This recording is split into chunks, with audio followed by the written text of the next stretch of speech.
Good morning, sixth graders. Mr. Wagner here for social studies, and I'm here to show you what you have to do today. This is different than most of the other weeks so far with me. Day 43 and 44 are Wednesday, 5:20, and Thursday, 5:21. And there's no quiz on Thursday. We have off on Friday with the holiday weekend, and if it's still like that, I don't know. But Wednesday and Thursday are kind of like two different things going on. You can do all of it on Wednesday or all of it on Thursday and be fine. But here's what's going on. So it says Wednesday. I'm looking at the screen. It's real small for you, but it says Wednesday, WebQuest Adventures in Ancient Greece, Mount Olympus. Watch my video on how to complete the assignment. This video. Do not complete the assignment until you watch it. All right, so you have to go to Adventures in Ancient Greece. If Flash isn't working, you have to click on the puzzle piece and push allow or something like that, or right click on Microsoft's, I think. Okay, dude, good to see you. My name is Wags. All right.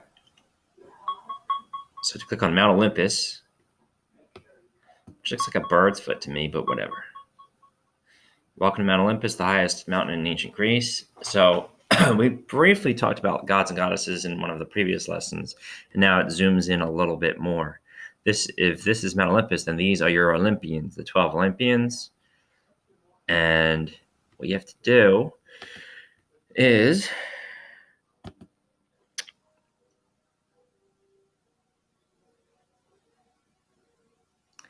WebQuest Adventures in Ancient Greece, Mount Olympus. You must watch this video of how to complete the assignment. We already are. Use the link attached to go to the WebQuest. It's open in my other tab, right? If there's problems with Flash, click on it or right-click on it and say allow Flash, enable Flash, and then complete this outline by finding all 12 gods and goddesses within the Mount Olympus section to complete the attached outline. You have to include the name of the god or goddess, the symbol, and the characteristics of each, right? My 7th grade students would say, Mr. Wagner, what's my symbol? Coffee and characteristics, funny, crazy. He's talking about hockey and his kids. But here we go. So the goddess of love and beauty is the first one.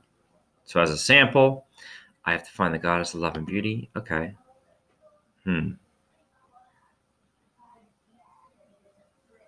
Love my rose. Pomegranates, wheat, bow. That's it for girls. Goddess. Goddess is a girl, so I think it's this one. I click on it. I drag it over to her. Oh, she says she loves a rose. I'm bringing her a rose. I'm bringing you a rose.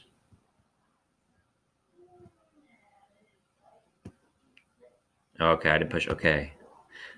They lost their special items, so I have to drag and drop the stuff. So this is actually why you need the Flash. Dragging and dropping stuff is what happens. So then when I drag the rose over to her, oh, it's Aphrodite. So I have to go over and I have to type, oh, the first letter is there? Interesting. So it's a hint that the first letter is there. Now when I type it in, the line's going to get extended, so I have to delete the line, right? Type their symbol here. Oh, hers was the rose. I protect. All right, got to find that out. What did it say? I protect lovers everywhere. I'm also beautiful and very charming. Okay.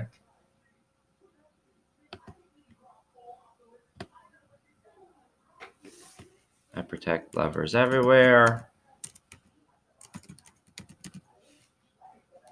I'm also beautiful and charming.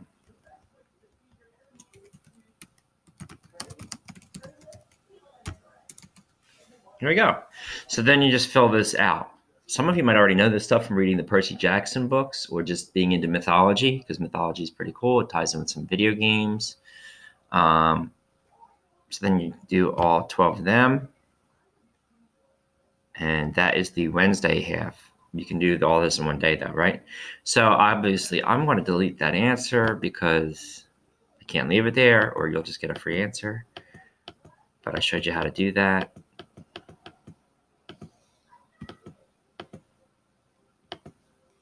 So you actually have to interact with this website, right? Once you're done, you push OK, and she's got a check mark. Oh, this is really neat programming. I used to know how to do this with a computer, make this kind of thing. So now I need to take, what do I got here? What is that? I think it's a lightning bolt, so that's probably Zeus. Trident, olive tree, spear, hammer, harp, wine, thunderbolt. It's not a thunderbolt. That's wheat. Okay. Thunderbolt must be like behind Mr. Wagner's head. There it is. That's Zeus. And then so on. Okay. And you do that till you're done. So that's how you do this. It's like a little neat scavenger hunt with drag and drop. This is a really neat website. I wish they had this when I was teaching 6th grade. You'll learn about the gods and goddesses. This is nice because this is pretty 6th grade friendly. The stories can get more interesting if you've ever read Percy Jackson or just read about these gods and goddesses. It gets like a soap opera or novella. So then you would hand that in, but you just leave it there. You don't hand it in yet because this is a 2-day assignment. So I'll close that out so my computer doesn't freeze or something. And I'll close that out so my computer doesn't freeze. It says Thursday's assignment, the Persian War video part 1.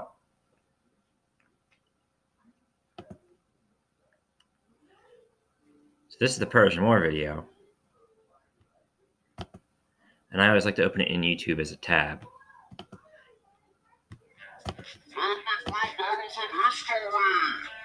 Oh, Mr. Corbin.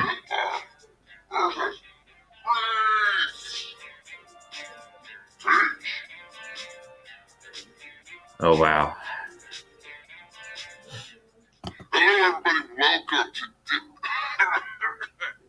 Sorry about that. Hello, everybody. Welcome. Today, we're going to talk about the Persian Wars, which is a series of wars that takes place between the well-organized Persian Empire and the Greeks. Now, if you want to learn about the Greeks, you can check out these videos. I think they'll be right here, but they'll definitely be down in the description. But today, we're going to spend our time talking about the Persian Empire. Now, to understand the Persian Wars and the Persian Empire and the part they played in it, you got to understand 3 different kings. You need to understand Cyrus the Great, you need to understand Darius the First, and you need to understand. So you watch the video, and the Persian War is from near Turkey. Today it's Turkey. The Persian Empire goes into the Middle East and also is in Turkey. And they have a weird, well, by our standards, weird religion called Zoroastrianism. And Zoroastrianism says you assimilate or you grab everybody else and you make them part of your kingdom. They can keep their gods and goddesses, or they can change their religion. You can basically get creative and charge a tax to let them keep their religion. But then you try to conquer everything in the entire world. And they believed in a final battle, and everybody that you conquer who joins your side is like a teammate that you're going to need in the final battle at the end of time between like the good god and the bad god. One of the gods is named Mazda, like the car company. Long story short, they're super rich because everybody they conquer, they take all their riches. The ancient times, it was kind of neat like that. And then you'll learn about, he'll tell you everything about these 3 kings and whatnot, and how there was a lot of greed in some ways, and then some revenge by the Persians. That was why there was a whole war to go after the Greeks. And then you have to answer the questions as you go along.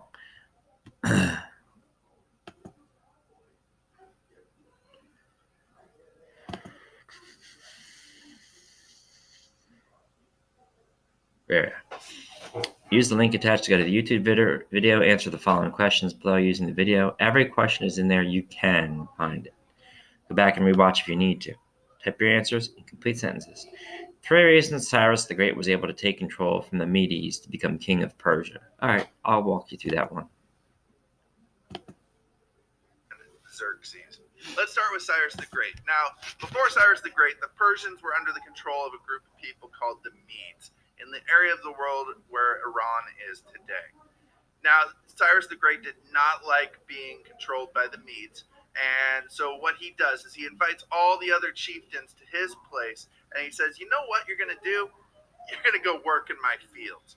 And he forces them to work very hard all day long. Then that night, he throws a magnificent party with the best food, the best wine, the best music. And then he says to them, "How do you want to live? Do you want to have a very hard life like you experience today? Because that's what your life is going to be like under the Medes. Or would you like a life like tonight? Because that's how we'll live if I'm king." And of course, all the chieftains say, "Hey, I want to party all the time. I'm with you, Cyrus."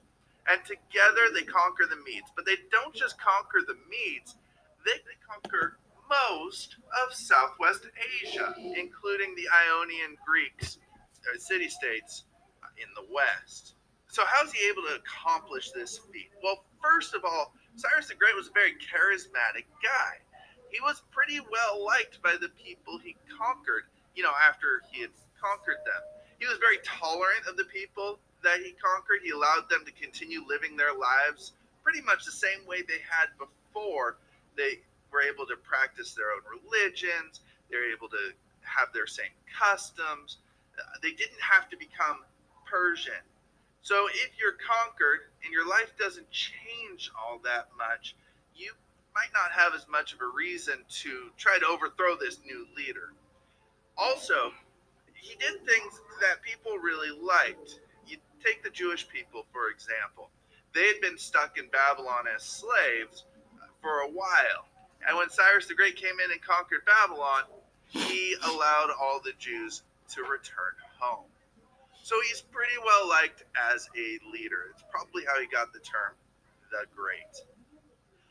But you're not only able to conquer it. So, 3 reasons, 210. Make sure we got that.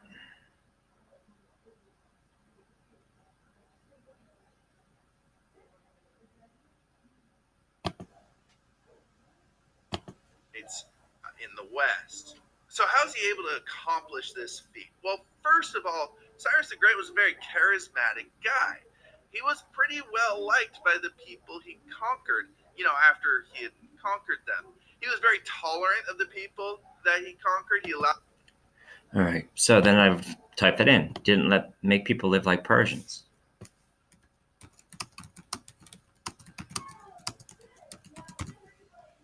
Right? And then the second one was he allowed the Jews to return home.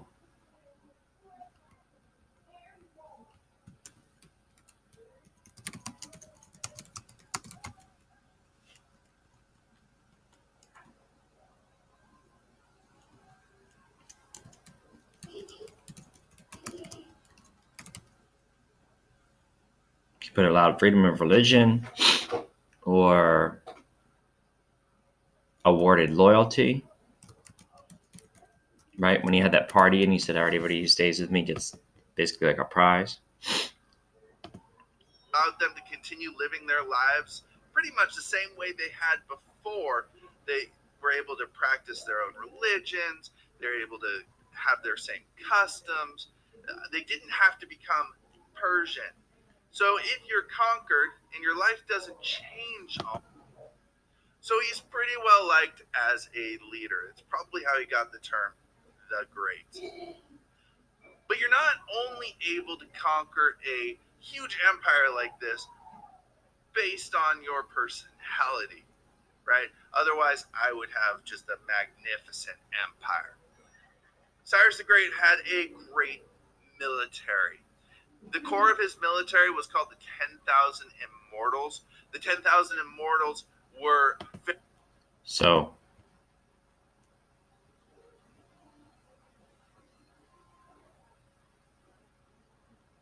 that answers the second question, too. You could just say he had a really good military.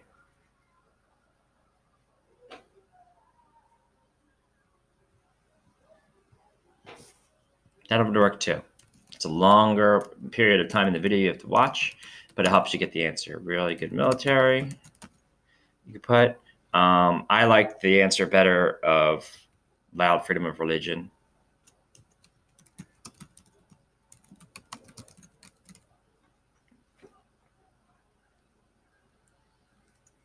Or awarded loyalty.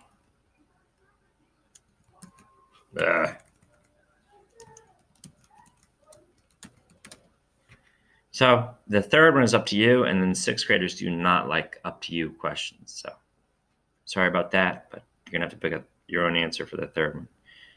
And we already answered number 2, which is technically false because it's not 10,000 maniacs, 10,000 immortals.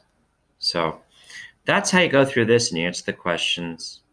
And this is a really neat war.